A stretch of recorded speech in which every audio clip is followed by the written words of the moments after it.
Miss হবে না আপনার পছন্দের টিভি শো। দেখুন জি5 অ্যাপে একদম ফ্রি। এই যে আমাকে বড় কষ্ট দিচ্ছে দিদিভাই, দত্তবাড়ি ভাগ হয়ে গেছে, এ আমি মেনে নিতে পারছি না।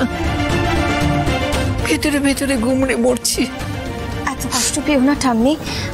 আমি আমি জানিস তো দিদিভাই, এর আগে একজন ছিল যেই দত্তবাড়িকে বেড়া তুলে এক করবে কথা দিয়েছিল।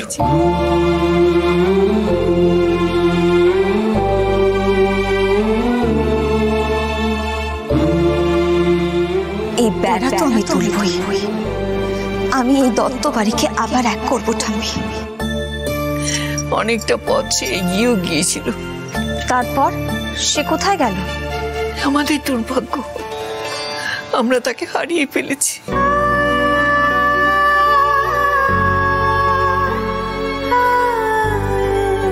যাকে সে কথা, কিন্তু এখন এই দায়িত্ব আমি তোকে দিতে চাই দিদিভাই।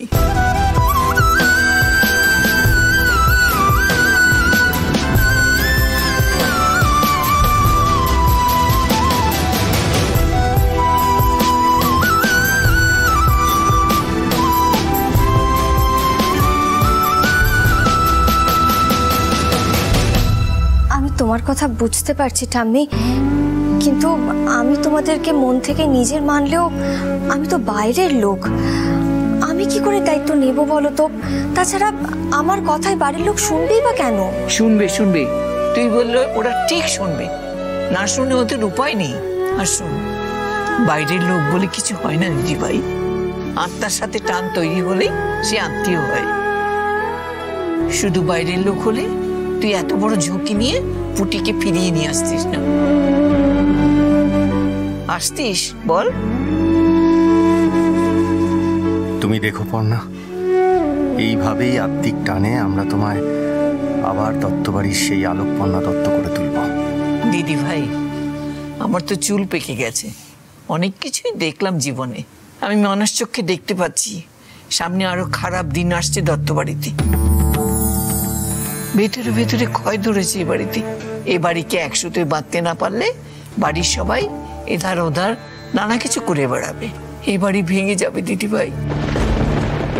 আমি চাই এ বাড়ির সবাই এক হয়ে যাক, এই উঠোন এক হয়ে যাক, উঠে যাক বেড়া।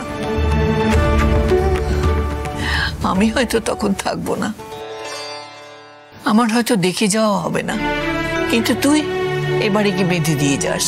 ঠাম্মি, তুমি যদি এমন করে কথা বলো না, তাহলে কোনো আবদার কেন? আমি তোমার কোনো কথাই শুনবো না। তুমি যে আমার উপর এত বড় একটা দায়িত্ব দিলে ঠাম্মি, আমি তোমার সেই আবদার পূর্ণ করতে পারলাম কি না সেটা দেখার জন্য তোমার থাকতে হবে না।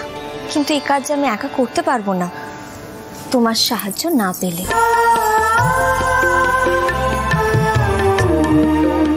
তুমি যে কোথাও চলে যাবে বলছো, যাবেটা কোথায় শুনি? তোমাকে কোথাও যেতে দিলে তো তুমি যাবে বুড়ি। তোমাকে না একেবারে জাপতে জড়িয়ে থাকবো, বুঝলে?